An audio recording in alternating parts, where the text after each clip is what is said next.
Eu não encontrei um tema mais simbólico para o último vídeo do ano aqui no canal do que o tema do final de análise e a passagem de analisante para o lugar de analista. E é sobre isso que vamos falar hoje. Então, seja bem-vinda, bem-vindo ao Psicanálise com Afeto, o canal de psicanálise onde a gente faz a transmissão numa linguagem afetiva, descomplicada, humanizada. Eu sou Maria Bruna Mota e te convido a deixar seu like, se inscrever no canal para não perder nenhum conteúdo e deixar suas impressões e sugestões de tema aí nos comentários. Sobre o assunto, então. A gente está num momento aí, acho que nos últimos anos a gente teve um boom da psicanálise. A gente vê todo dia anúncios, propagandas sobre o se tornar analista, cursos que prometem uma formação em psicanálise em X anos, em X meses. Recentemente, uma amiga me perguntou sobre como seria se tornar analista, minha cunhada também. Então, é um assunto que acho que está muito pertinente para nós. E sobre esse assunto, tenho certeza que vocês, logo já devem remeter ao texto do Freud, da análise interminável, ou o texto do Quinet, das 4+1 condições de análise, onde no último capítulo ele fala justamente sobre isso. E, enfim, vou trazer aqui as minhas percepções a partir da minha clínica, a partir das minhas vivências, a partir da minha interpretação destes textos.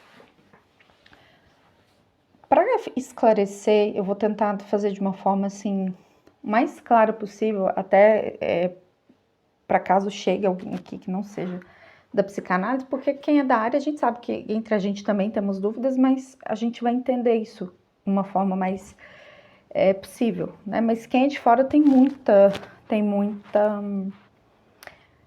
dúvida. E claro, né, como a gente diz, como alguém que não entende de psicanálise, nunca ouviu falar, vai entender que psicanálise não é uma profissão, que não tem como escolher ser psicanalista necessariamente, né, que é uma virada de chave dentro da análise, né? Sim, é muito complexo, porque afinal de contas, o psicanalista é visto pela sociedade de um modo geral como alguém que está prestando um serviço, que está trabalhando, que recebe por aquele serviço. Contudo, a psicanálise, quando a gente diz que a psicanálise não é uma profissão, é em que sentido? A psicanálise é uma posição ética. É uma praxis em torno do discurso do inconsciente. O inconsciente é isso que está em todos nós, que está na nossa linguagem e que a gente não acessa diretamente, que comanda o nosso psiquismo.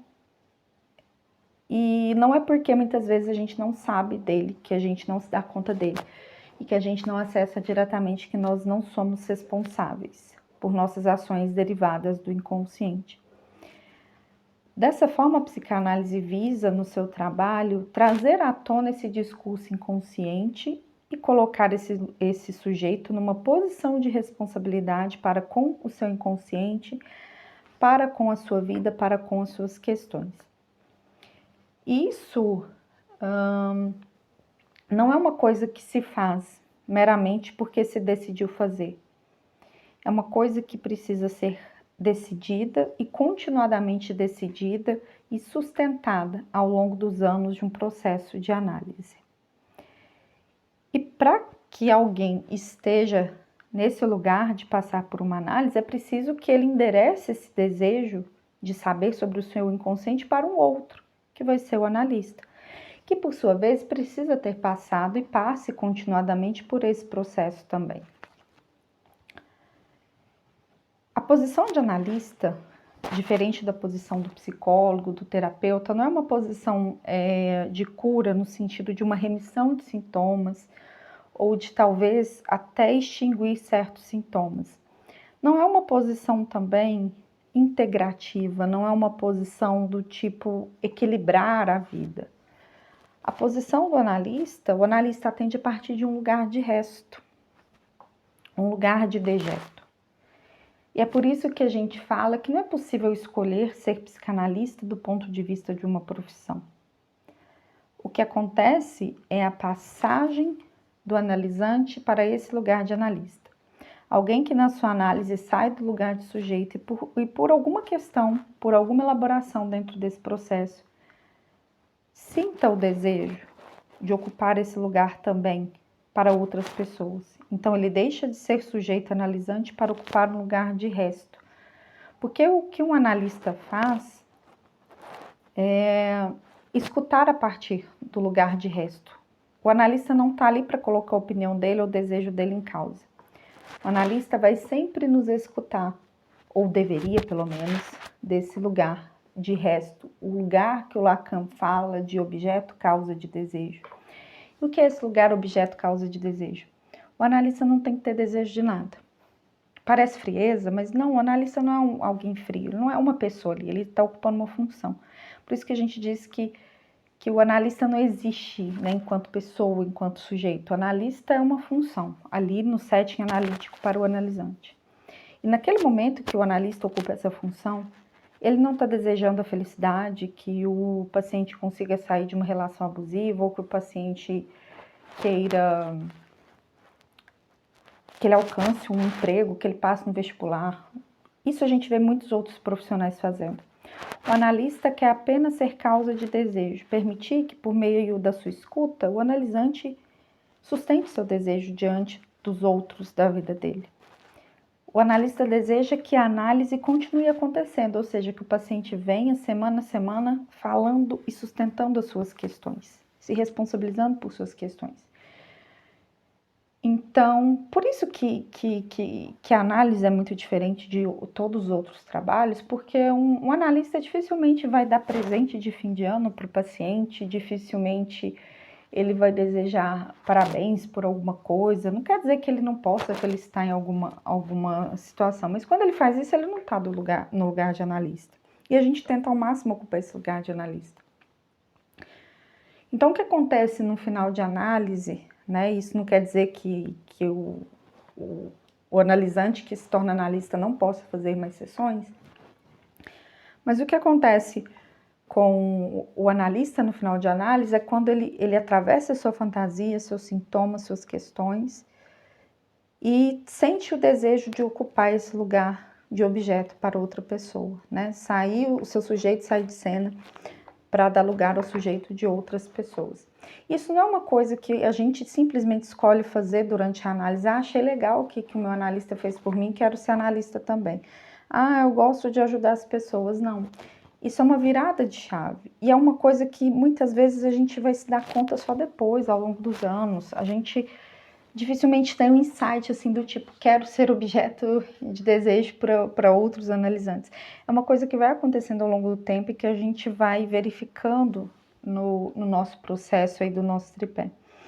Então, para se tornar analista, aliás, melhor dizendo, para ocupar essa função de analista, é preciso que a gente passe por um processo de análise, que não é uma coisa fast food, e que a gente deixe cair todas as nossas fantasias, ideais, e que a gente entenda que o nosso analista não é esse grande outro todo que a gente achava ali no começo, que a gente entenda que esse analista caia também para a gente, e atravessando tudo isso, a gente deixe de ser o analisante para ocupar esse lugar de função, de objeto, de causa de desejo. E isso dá trabalho, isso demanda trabalho, né? Por isso que a gente fala que isso não é uma coisa que eu escolho. Vou lá e escolho fazer um curso para me tornar analista. É uma coisa muito profunda, lidar com o inconsciente é algo muito profundo. E se a gente não passa por essa experiência na própria carne de uma forma suficiente, e que isso pode ser alguns anos, como muitos anos, a gente não vai conseguir sustentar. Pode ser que a gente faça um trabalho terapêutico, pode ser que alguém vá lá, faça um curso de psicanalista, dessas ditas instituições, vá atender outras pessoas e faça um trabalho terapêutico, e até gere efeitos para os outros. Mas isso não é necessariamente um trabalho de análise, porque um trabalho de análise, ele não é uma escolha profissional, ele é uma escolha de passagem. é uma escolha de mudança de posição. E para a gente mudar de posição, a gente precisa ir passando por um processo que demanda muito investimento. E eu nem estou falando de investimento financeiro aqui. Então, eu proponho nesse momento aí de fim de ano a quem já está aí na lida da psicanálise a se responsabilizar pela transmissão, a sustentar a ética do tripé. Eu convoco quem está começando nesse caminho a pegar firme na sua análise. Para quem não começou e se deparou aí com alguma promessa milagrosa, pesquise mais, vá atrás de mais informações, procure outros psicanalistas que falem sobre isso. Não acreditem na primeira mensagem que vocês verem sobre isso. E se esse vídeo aqui está sendo a sua primeira mensagem, eu te convoco a nem ficar preso a isso que eu estou falando. Procure outros vídeos aqui no YouTube, procure outros psicanalistas, procure outras referências. Vá saber mais sobre isso, né? Experimente um processo de análise e para colher esses efeitos. Porque só com o processo de análise que é possível colher os efeitos da sua investigação, do seu inconsciente e assim se colocar à disposição para que outros façam o mesmo. Então, pegando os pontos principais desse vídeo, o final de análise, ele, para o analista, acontece quando ele sai do lugar de analisante e ocupa esse lugar de função de objeto aí, o lugar de analista. E isso só é possível com quedas de ideais, de significantes, que vai demandar um tempo, que vai demandar aí uma posição de desejo muito grande. O desejo de analista não é um desejo de cura, não é um desejo de profissional, é um desejo de causa de desejo de que a análise aconteça. E sim, esse analista não quer dizer que ele não está trabalhando, que ele não vai receber por isso, que ele não possa usufruir disso. A gente precisa diferenciar o que é o momento de função de analista ali, ao escutar o paciente, e o que é o momento do profissional que exerce a psicanálise, que é uma outra coisa, e que ele faz para além aí desse momento de escuta. São momentos que se atravessam, mas que nem sempre coincidem, e que exigem uma constante reflexão ética. E esse é o meu convite para você, de uma reflexão ética sobre a psicanálise, sobre o porquê você se coloca nesse lugar de fazer algo com a psicanálise. Qual que é o seu desejo em relação a isso? Qual é o seu desejo sincero? Bom, poderia falar muitas coisas, mas vou deixar vocês com essa pergunta. E deixo meus votos aí de um ano com muito desejo de análise, com muito desejo de analista, que possamos fazer algo cada vez mais ético e desejoso aí com a psicanálise. Deixa seu like, deixa seu comentário, se inscreve no canal e vamos juntos. Estou aqui para te ajudar nesses caminhos do seu tripé psicanalítico. Um forte abraço e até o próximo vídeo.